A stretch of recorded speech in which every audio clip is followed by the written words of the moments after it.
안녕하십니까. 무명의 그리스도인입니다. 오늘 여러분과 나눌 주제는 사탄의 종교 체제 10가지와 가짜 복음에 대해서 구체적으로 나누어 보겠습니다. 사탄의 종교 체제는 예수 그리스도를 철저하게 거부하고 진리가 되시는 하나님을 부인하는 것을 목표로 조직되고 움직입니다. 이들은 예수 그리스도를 알지만 그들의 삶은 철저히 예수 그리스도가 가르친 삶과는 무관하게 살아가고 있습니다. 오늘날 이 땅에서 일어나는 모든 종교는 바로 그런 목적으로 사탄이 뿌린 씨앗으로 그것이 번성되어서 지금의 형태를 나타내고 있습니다. 사탄은 이 땅에서 거룩한 진리에 선포되지 못하게 하는 것이 목적입니다. 그리고 그것을 이루기 위해 거짓말을 급속하게 교회 내에 퍼뜨리고 있습니다. 사단이 어떤 사람을 만약에 나는 종교를 믿지 않는다, 나는 하나님 따위는 믿지 않는다, 나는 신을 믿지 않는다 라고 하는 생각을 그 사람 가운데 밀어 넣었다면 그 사람은 현대 사회에서 과학기술이 발달되고 한 것에서 세련된 삶을 살아가고 정말 보이지 않는 것들을 어떻게 믿을 수 있냐며 자신의 이론을 바탕으로 가치관을 가지고 살아가지만 실제적으로는 사탄이 그 뒤에 그 생각을 주장하도록 밀어놓고 속이고 있다는 것입니다. 그런데 하나님의 역사 가운데 그 사람을 정말 복음 가운데 듣게끔 고난과 시련을 통해서 그 하나님이 계신가를 생각할 수 있는 기회를 가지게 됐을 때 사탄은 전략을 바꾸어 버립니다. 만약에 하나님의 강권적인 능력으로 그 사람이 복음을 듣게 되고 복음을 들을 수 있는 마음으로 경청할 수 있는 그러한 귀가 열려졌다면 성령의 역사 가운데 그러한 일이 벌어졌다면 사탄은 급속하게 하나님 따위는 없어 라는 생각을 그 사람에게 주입하는 것이 아니라 정말 그래 예수 그리스도는 있어. 근데 하지만 예수 그리스도의 삶은 따를 수 없어. 예수 그리스도를 따르지 않고 예수 그리스도를 알기만 해 라고 전략을 바꾸죠. 하지만 예수 그리스도를 아는 것만으로 우리가 구원받지 못합니다. 진리를 따르는 자들 그리고 아버지의 뜻대로 행하는 자들이라야 하나님 나라에 들어갈 수 있다고 예수 그리스도는 우리에게 분명히 가르치고 있습니다. 자, 이렇듯 사단은 모든 인류 역사 가운데 진리와 함께 거짓말을 급속하게 퍼뜨려 왔습니다. 사탄의 종교 체제 특징에 대해서 10가지로 한번 나누어 보겠습니다. 첫 번째, 돈과 부유함과 건강을 약속하는 설교입니다. 이것에 대해서는 예수님의 3가지 시험과 함께 구체적으로 나눌 기회를 다시 한번 갖겠습니다. 두 번째, 교리가 없는 종교적 감흥의 신앙입니다. 감정주의에 빠져서 감동을 일으키기만 하는 것이죠. 세 번째, 문화와 신비주의, 영성주의라고 하는 교묘한 결합입니다. 그리고 네 번째, 철저한 권위주의적 교권제도. 로마 천주교의 전형적인 특징과 개신교라고 하지만 실질적으로 로마 천주교의 위계질서나 권위주의를 따르고 있는 종교 체제를 이야기를 합니다. 다섯 번째, 세속주의와 인본주의를 조장하는 세계관을 주입합니다. 여섯 번째, 세상의 권력과의 밀착입니다. 일곱 번째, 탐욕과 욕망을 추구하도록 부추기는 외적 번영의 형태, 거대한 종교적인 건물로 신성시하는 것입니다. 그래서 많은 사람들이 여기에 신이 있는 것처럼 웅장함을 통해서 대단한 그러한 형태로 속이죠. 여덟 번째, 인간에 대한 숭배, 어떠한 종교 지도자, 능력이 있다면서 하나님께 받은 능력 아니면 신에게 받은 능력이라고 하면서 그 사람을 숭배하게 되는 조직 체계를 얘기합니다. 9번째, 무지한 열심을 통한 헌신과 노력을 통한 자아 만족의 형태. 그리고 10번째, 조화와 화해, 사랑, 일치 등의 정신을 강조합니다. 여기는 에큐메니컬 운동에 포함이 될 수 있답니다. 자, 이렇듯 사탄의 종교 체제는 하나님의 진리와 참된 교회를 파괴하고 사람들이 거짓에 미혹해 넘어오도록 하는 미끼를 제공합니다. 이런 사탄의 종교는 현재 전 지구적으로 펼쳐지고 있습니다. 모든 시대와 모든 지역을 통해서 드러나고 있습니다. 더 광범위하게 앞으로의 세상을 점령하기 위해 종교적인 기관, 정치적인 권력, 문화적인 힘으로 강력하게 사람들의 영혼을 빨아들이고 있습니다. 이것이 분별되는지 정말 깨어서 기도해야 될 것입니다. 오늘날 교회 속으로 파고 들어온 사탄의 종교 체계는 이제 교회를 거의 점령하다시피 했습니다. 대부분의 목회자들의 정신과 마음, 지식 속에는 사탄이 심어준 거짓 지식과 정신으로 무장되어 있습니다. 그것을 구분할 수 없는 지경에 이르러서 교회 공동체라고 하는 교회 조직은 사탄의 종이 직접적으로 침투하여서 리드하는 일이 벌어졌습니다. 그런 이들의 눈에는 거룩한 성경도 사탄의 종교 체계를 이루는 재료일 뿐이죠. 도구일 뿐입니다. 기독교는 사탄의 종교 체제를 거부해야 합니다. 자, 단호하게 그것을 뿌리부터 끊어야 합니다. 그리스도인들이 기독교 종교 세력으로 사탄의 종교 체제를 따라가고 있음에도 불구하고 그것이 보이지 않는다면 너무나 심각한 영적인 침해요, 영적인 변질이 된 것입니다. 제발 여러분들의 영혼을 사탄의 종교 속으로 밀어넣지 마십시오. 일시적인 달콤한 것에 자신의 영혼을 팔지 마십시오. 가짜 복음은 사람들이 죄, 자아, 세상의 짐들을 짊어진 채 입술로 믿음을 고백하기만 하면 천국 백성이 된 것이라고 유혹합니다. 이것이 거짓 복음입니다. 가짜 짝퉁입니다. 지금 여러분들이 믿고 알고 있는 것이 변질된 가짜 복음이라면 하나님 심판대 앞에 가서 지금까지 믿고 희생하고 봉사해왔던 이 모든 것들이 변질된 가짜 복음이었다는 걸 진짜 알게 됐을 때 저는 예수님을 따랐어요. 정말 교회를 열심히 섬겼어요. 11조도 열심히 했습니다. 주일 성수도 최대한 열심히 했습니다. 자, 근데 예수님께서 나는 너희를 도무지 알지 못한다라고 한다 그러면 이 얼마나 놀랍고 황당한 일이겠습니까? 교회사를 살펴보면 지금까지 무수한 거짓 선지자들이 나타나서 교묘한 방법으로 복음을 살짝 변질시켜 왔습니다. 여러분, 집을 잘 지키는 세파트 같은 훌륭한 명견이 있다고 생각합시다. 집을 잘 지켰어요. 근데 강도가 이것을 그 집을 강도질을 하기 위해서 살피는데 이 명견이 지키고 있으니까 감히 물러설 감이 들어올 수가 없겠죠. 그런데 이 명견을 유혹할 방법을 고민하다가 매일 똑같은 시간에 아주 양질의 고기를 담장 너머로 던져줍니다.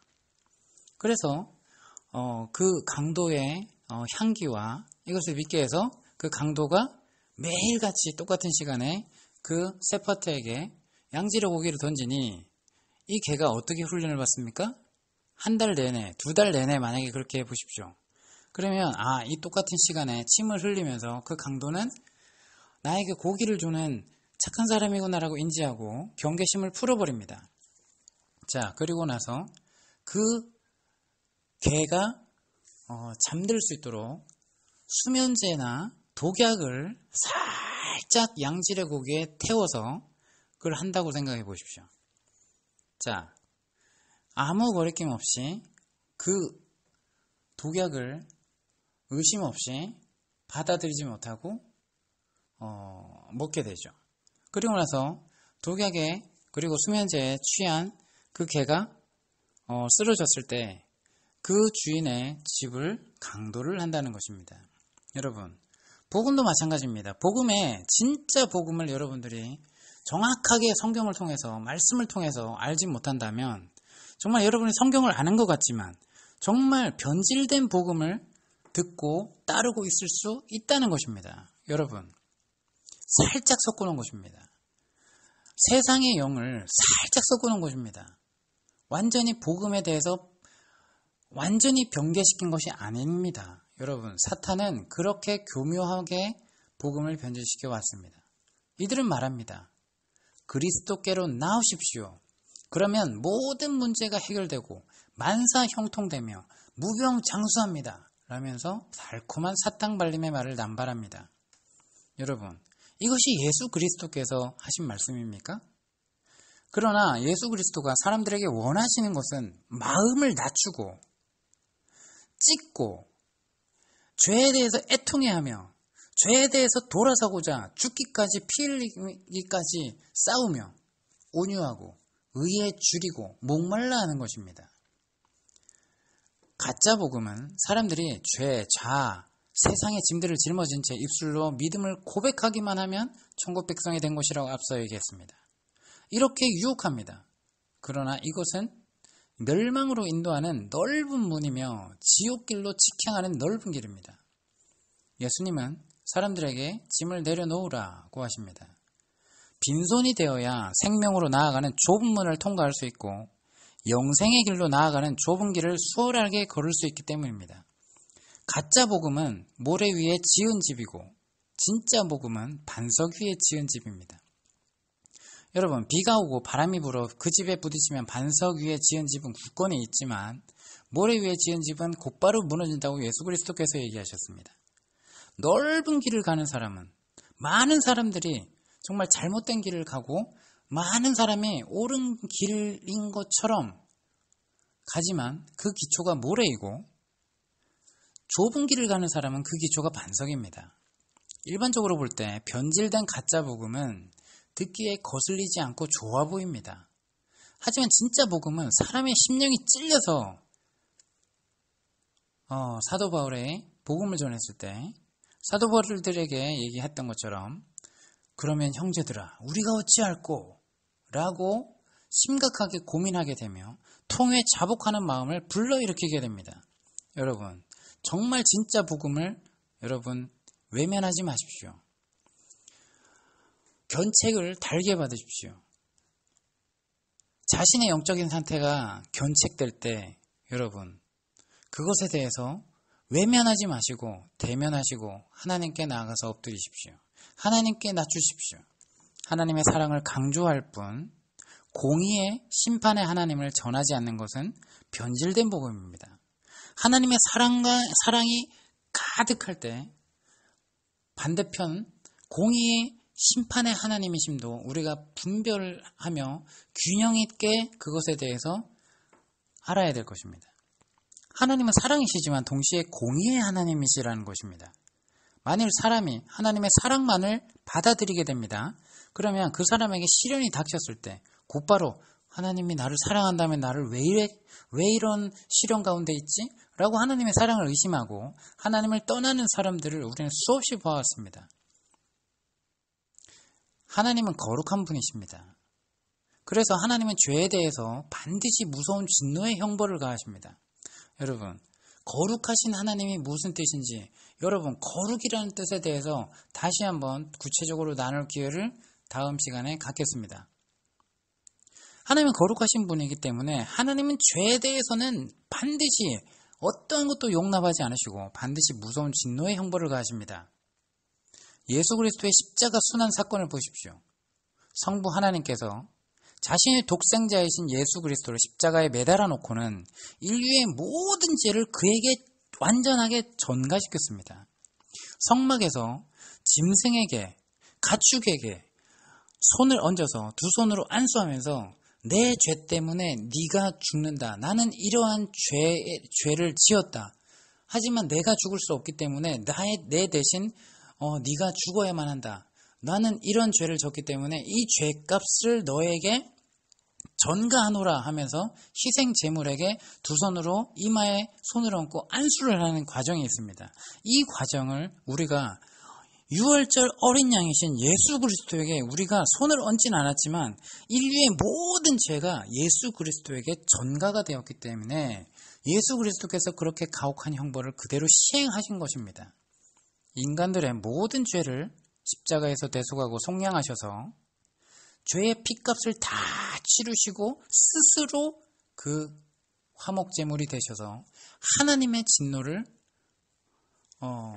막아내시고 완전히 인류의 죄악을 소멸하셨던 것입니다.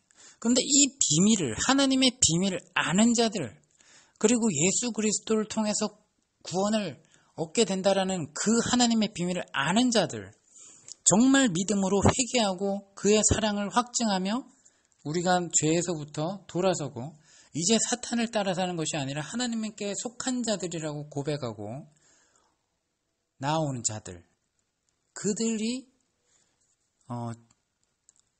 교회 공동체입니다. 주님의 몸된 지체들입니다. 주님의 형제들입니다.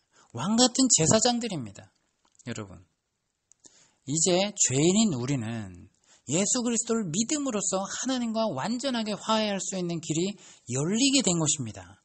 예수님이 십자가에 달리시는 그 순간이 온 인류가 예수 그리스도를 통해서 믿는 자들에게 하나님의 자녀가 되는 권세를 주셔서 온 인류에게 하나님께 나아갈 수 있는 길을 활짝 열어주셨지만 그 길을 믿고 보고 깨닫고 그 길을 가는 자들이 거의 없기 때문에 좁은 길이 된 것입니다. 가려 하지 않기 때문에 좁은 길인 것입니다. 여러분, 이 얼마나 놀라운 하나님의 사랑입니까? 그러나 여기에는 또 다른 하나님의 공의의 법칙이 내포되어 있습니다. 예수 그리스도가 십자가에서 피 흘려 죽으신 것은 인간들의 죄를 끝장내기 위함입니다. 우리가 그리스도를 믿노라 하면서 또다시 그 끔찍한 죄의 결과를 예수님을 통해서 보셨는데 그 끔찍한 죄를 다시 우리가 반복하면서 우리가 품고 죄를 사랑하며 그 가운데 있다는 것은 그리스도를 십자가에 또다시 영적으로 못 박는 격이 되므로 공의의 하나님께서는 그 죄에 대해 엄밀하게 질책을 하신 것다는 것도 알아야 됩니다. 그러나 사람은 연약하여서 계속해서 죄를 범죄하기가 쉽습니다.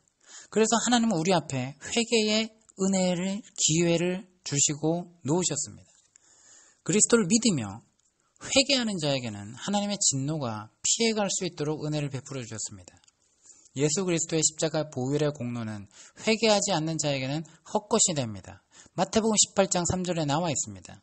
여러분, 우리가 회개한다는 것은 입술만의 회개가 아니라 여기서 회개한다는 것은 죄에서 들어서려고 자유의지적으로 예수님을 성령을 의지하며 죄에서 점점 멀어져 나가는 성화의 과정을 겪게 되고 성령의 열매를 맺게 된다는 것입니다. 우리의 힘으로는 죄를 떨쳐버릴 수 없습니다. 그래서 우리 안에 성령을 보내주시고 성령을 내 자아가 죽고 성령을 믿는 자, 성령을 의지하는 자들에게 성령을 따라서 살 수 있는 고난을 주시고 능력을 주시고 지혜를 주신다는 것입니다. 따라서 엄한 공의의 하나님을 전하지 않고 오직 하나님의 사랑만을 강조하는 것은 사람들을 사탄의 뜻을 따라 넓은 길로 인도하는 것과 같은 길입니다. 예수 그리스도를 전하는 것에 사탄은 반대하지 않습니다. 더 이상 복음의 문이 활짝 열린 이 시대 가운데 이제 더 이상 예수 그리스도가 전파되는 것을 막는 나라들은 공산주의 영에 그 영의 나라에 속한 자들은 이제 더 이상 그 정치적인 공산주의 영에 빠진 국가들은 예수 그리스도를 전파하는 순간 죽임을 당하는 그 체제를 완성해 놨기 때문에 사단이 더 이상 변질된 전략을 쓸 필요가 없죠. 직접적으로 통제하면 됩니다. 하지만 자유민주주의를 통해서 정말 그 변질된 복음을 통해서 이 국가들은 또다시 전략을 바꿔서 믿는 자유를 허락했지만 예수 그리스도의 참 복음이 아닌 짝퉁 복음으로 예수님을 얼마든지 전파해라. 하지만 참된 복음이 전파되지 않도록 변질시킨다는 것입니다.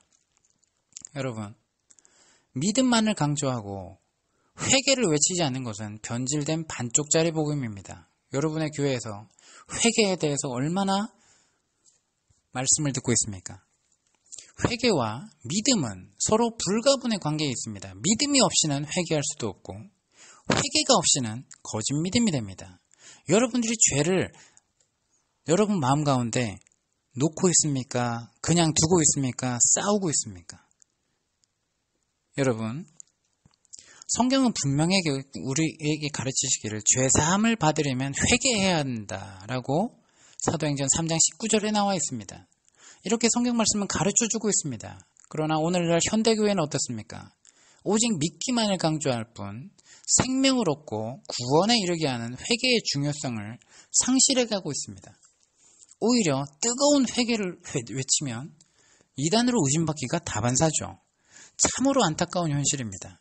예수님은 공적 사역을 시작하시면서 회개하고 복음을 믿으라고 강조하셨습니다. 예수님께서도 우물가에서 사마리아 여자를 만났을 때 그 여자에게 간음의 죄를 회개하라고 요구하셨고, 삭개오를 만났을 때 부당한 과세 징수를 회개하여 멈추라고 요구하셨고, 부재 청년에게는 재물에 대한 탐심을 회개하라고 말씀하셨습니다. 사도 바울은 이방인들에게 회개하고 하나님께로 돌아와서 회개에 합당한 열매를 맺으라 라고 사도행전 26장 20절에 나와 있고, 하나님께 대한 회개와 우리 주 예수 그리스도께 대한 믿음을 증언했습니다. 바로 그렇습니다. 진짜 복음의 핵심 메시지는 하나님께 대한 회개와 주 예수 그리스도께 대한 믿음입니다. 성경이 우리에게 가르치고 있는 참된 회개는 죄를 끊고 세상으로 향했던 마음을 온전히 하나님께로 돌아서고 마음과 행동의 철저한 변화를 뜻합니다. 이제는 교회 내에서 참된 회개의 외침이 다시 회복되어야 된다는 것을 이야기합니다. 여러분, 실제적으로 북한에서, 남한에서 이렇게 경계선이 있는 북한의 통제를 받는 북한 체제와 남한의 자유민주주의 사회를 통제받는 남한 사회는 완전히 다르죠. 이 국경선에 있고 휴전선을 넘어서야지 그 체제의 통제를 받을 수 있습니다. 여러분, 근데 북한 체제의 아주 고위급 간부가 남한에 오고 싶은 열망은 있지만 열망이 있으면 남한 사회의 통제를 받습니까? 여러분, 사탄의 지배를 실제적으로 받고 그 사탄의 통제를 받고 그 생각대로 죄를 여전히 여러분 마음 가운데 두고 있으면서 실질적으로는 하나님 나라의 통제를 받고 있지 않습니다. 하나님 나라가 어떻게 조직되고 어떻게 운영되고 어떤 사람들이 하나님 나라에 가야 되는지 분명히 알고는 있지만 그걸 알고만 있다고 해서 남한 사회에 넘어와 있는 건 아니죠. 완전히 탈북을 해서 남한 땅을 밟아야 더 이상 북한 체제를 따르지 않고 있는 진정한 자유 대한민국 국가 국민이 되는 것입니다. 여러분, 그와 같이 하나님 나라에 완전히 속하게 되고 하나님 나라의 백성이 된다는 것은 더 이상 사단의 조정과 통제에 대해서 거부하게 된다는 것입니다. 그 체제를 따르지 않는다는 것입니다. 그 굿 옛습관, 정말 사단을 따랐던 죄의 노예가 되었던 그것들로부터 완전히 성령에 의지해서 정말 탈북을 한 것처럼 실질적으로 사탄에게 벗어난 통제를 받지 않는다는 것입니다. 여러분, 그것을 믿음으로 바라보고 이제는 내가 너를 따르지 않을 거야 라고 사탄을 거부하며 분별하며 깨어나서 정말 하나님의 백성답게 하나님의 나라의 속성에 합당하게 성령의 열매를 맺으면서 자유민주주의 국가가 주는 혜택을 누리면서 사는 것처럼 하나님과 동행하며 성령님의 이끌림대로 살아가길 기뻐한다는 것입니다. 이젠 하나님을 두려워할 필요가 없죠. 왜? 죄를 사랑하지 않기 되기 때문입니다. 근데 죄를 사랑한다면 하나님의 말씀이 어떻게 됩니까? 계속 두렵게 느끼겠죠. 여러분, 믿기만 하면 구원된다는 교리는 전혀 틀린 말이 아닙니다. 옳은 말입니다. 하지만 전제가 다르다는 얘기입니다. 믿기만 한다는 것이 무엇입니까? 회개를 한다는 것이 무엇입니까? 여러분, 회개의 진정성이 무엇인지, 믿음에 대한 진정성이 무엇인지 정말 여러분 다시금 깊이 생각해 보시기 바랍니다. 믿음을 고백하는 사람들이 모두 성령으로 거듭난 것은 아닙니다. 예수님은 분명히 우리들에게 구원의 필수 조건으로 요한복음 3장 5절에 사람이 성령으로 거듭나야 한다고 말씀하십니다. 우리는 예수님을 구세주로 믿고 반드시 주님으로 영접해야만 온전한 복음이 되는 것입니다. 예수님을 팔아넘긴 가룟 유다는 예수님을 자기의 목적과 자기의 유익과 자기 사랑을 위해서 도구로 여겨서 팔아넘긴 것입니다. 그러다가 그는 예수님이 십자가에서 죽어야 하나님의 뜻을 이루는 것이라고 말씀하시자 이 땅에서의 출세와 영광을 바랐던 그는 이제 모든 것이 끝났다고 생각하여 예수님을 은 30냥에 팔아넘기는 배반을 저지르게 된 것이죠. 우리는 가슴에 손을 얹고 나는 예수님을 믿는다고 시인을 하면서 그분을 나의 유익의 도구로만 사용하고 가룟 유다와 같은 믿음의 소유자가 아닌지를 스스로 점검해 봅시다. 우리가 예수님을 주님으로 영접한다는 것은 나의 뜻과 생각을 포기하는 것이고 내 뜻대로 사는 것이 아니라 모든 것이 주님의 뜻 안에서 새롭게 세움을 받는다는 것입니다. 모든 행동과 생각 속에서 하나님이 기뻐하시는 것이 무엇인지 분별한다는 것입니다.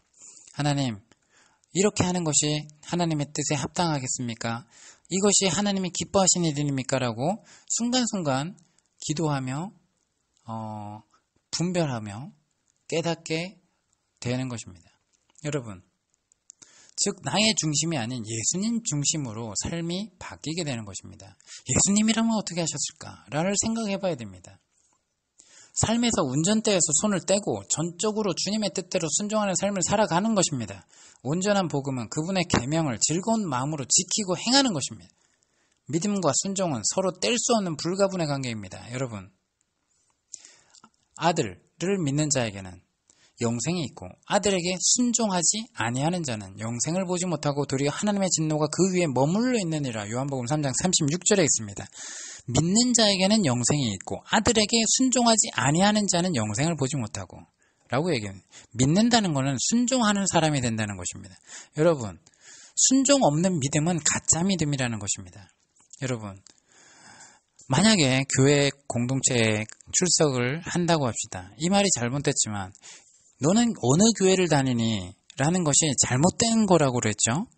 왜? 교회는 주님의 몸이기 때문입니다. 내가 주님의 몸에 속해 있냐 아니냐, 내가 주님의 것이냐 아니냐, 내가 주님 말씀에 따르고 있냐 아니냐가 중요한 것이고 어느 교회에 출석하는 것이 아닙니다. 여러분, 주님의 몸을 갈기갈기 찢어버리는 것이 아닙니다. 교회는 출석하는 것이 아니라 내가 교회이기 때문에 내가 주님의 몸에 속했다면 교회 공동체로서 영적인 통제를 받게 될 것이고 하나님의 마음이 인식이 될 것입니다. 그러나 그것이 아니면 하나님의 뜻도 알지 못한데 교회에 출석하는 것으로 내가 하나님의 자녀인 것처럼 착각하게 될 것입니다. 여러분, 순종이 없다면 구원도 없고 오히려 지옥불에 던져진다는 것입니다. 자, 예를 하나 들어볼게요. 교회 공동체에서 주일 성수도 잘하고 11조도 열심히 하고 모든 교회 공동체에서 하는 예배는 새벽 예배, 수요 예배, 금요 철야 예배, 주일 성수 모든 걸 다 했다고 생각해 봅시다. 그런데 막상 어느 권사님이 그 교회에서는 그렇게 다 하고 목사님한테도 잘하고 교회 봉사활동도 열심히 하고 자신의 일보다 더 열심히 하고 해서 사람들은 다 그가 신앙이 좋은 줄 압니다. 하지만 마음 깊은 곳에 남편에 대한 미움이 있다면 그는 영적인 살인을 저지른 자라고 하나님은 보시고 있다는 것입니다. 그럼 하나님께서 뭐라고 성령께서 얘기하시겠습니까? 너 그 남편을 미워하는 마음을 네가 용서받았듯이 네가 나에게 용서받았듯이 너도 용서하는 자가 되라. 그 미워하는 마음을 따르지 말고 내려놓을 수 없겠니? 네가 사탄을 따르지 말고 사랑하는 마음을 나에게 받아서 사랑을 더 그에게 행하지 않겠니?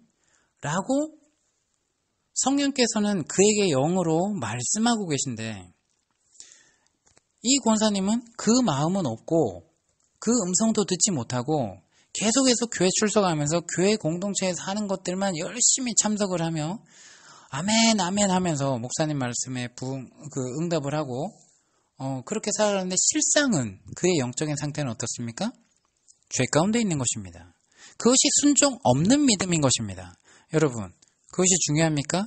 사람들이 보기에 교회 공동체에서 열심히 저 권사님 같은 믿음이 좋아, 그래서 목사님한테 칭찬받고, 이게 중요한 것입니까? 여러분, 하나님은 속일 수 없다는 것입니다. 여러분, 순종이 없다면 구원도 없고 오히려 지옥불에 던져지며 사람의 힘과 능력으로는 절대로 주님께 순종할 수 없습니다. 하나님, 용서하지 못하는 이 죄인을 용서하시고, 하나님, 이 용서할 수 있는 힘을 내게 공급하여 주시옵소서. 성령께서 나에게 용서할 수 있도록 은혜를 베풀어 주시옵소서라고 기도하는 사람이 되어야 된다는 것입니다. 내 자녀 잘되게 하여 주시옵소서. 내 남편 승진되게 하여 주시옵소서. 내 자녀가 좋은 짝을 만나게 하여 주시옵소서라는 그 세상 사람들이 다 구하는 세속적인 복에만 기도하는 수준에 머물러 있으면서 그것에 대해서 계속 중언부언하면서 새벽 기도 때마다 정성을 들인다는 마음으로 하고 한다 그러면 여러분, 그거는 이교도를 믿는 것이고 하나님의 이름을 더럽히는 것이며 하나님의 내가 만든 하나님을 믿는 것입니다. 여러분, 이름만 여호와 하나님으로 내가 인식하는 것이고 실제적으로는 여호와 하나님을 인식하는 것이 아니란 말씀입니다. 우리가 정성을 들여야 되기 때문에 하나님께서 기도 응답하시는 것이 아니라 오직 예수 그리스도의 영광과 예수 그리스도의 은혜 때문에 우리가 축복을 받았다는 것을 깊이 생각해 보십시오.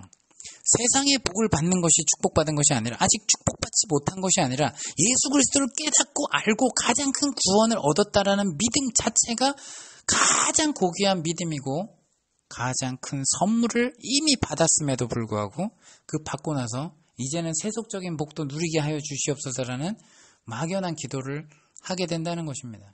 여러분, 주님께 온전히 순종하는 삶을 영위할 수 있는 것은 사람이 반드시 성령으로 거듭날 때 비로소 가능한 것입니다.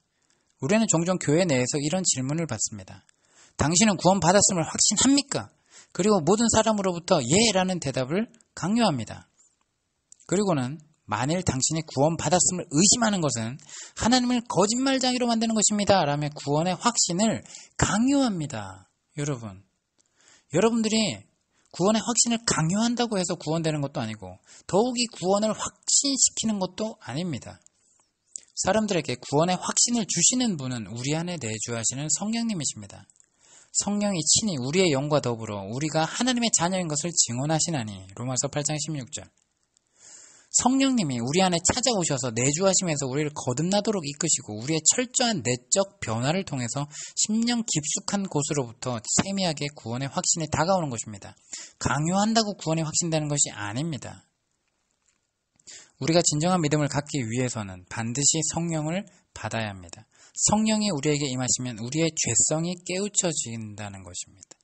나는 지옥으로 떨어져야 할 마땅한 죄인임을 인식할 때 두려움으로 하나님 앞에 서서 그 죄값이 내가 죽었어야 되는구나. 근데 하나님께서 이미 예수 그리스도를 통해서 보내주셔서 그 어마어마한 은혜를 우리에게 값없이 주셨다는 것을 비로소 깨닫게 될 때 나의 구세주이신 예수님을 간절히 구하게 되므로 진정한 믿음의 첫 발걸음을 내딛게 되는 것입니다. 이때부터 성령님이 우리 안에 내주하셔서 우리를 거듭나도록 변화시키면서 우리를 인도하시고 보호해 주시는 것입니다. 여러분, 변질된 복음이 막연한 때입니다. 성령 안에서 무시로, 수시로 기도에 힘쓰고 말씀에 더욱 창념하여 더 이상 변질된 복음이 온전한 복음인 양 교회 안에서 자리를 잡지 못하도록 깨어 있어야 될 때입니다. 여러분, 막장 드라마 같은 것에 여러분의 관심을 빼앗기지 마시고 여러분의 시선과 여러분의 눈을 뺏기지 마시고 여러분의 귀를 뺏기지 마시고 세상의 영에 더 이상 혼란하게 만들지 마시며 오직 말씀을 묵상하시기 바랍니다. 말씀이 여러분들의 삶을 인도할 수 있도록 말씀을 충만하게 묵상하며 하나님과 교제하십시오. 이상입니다.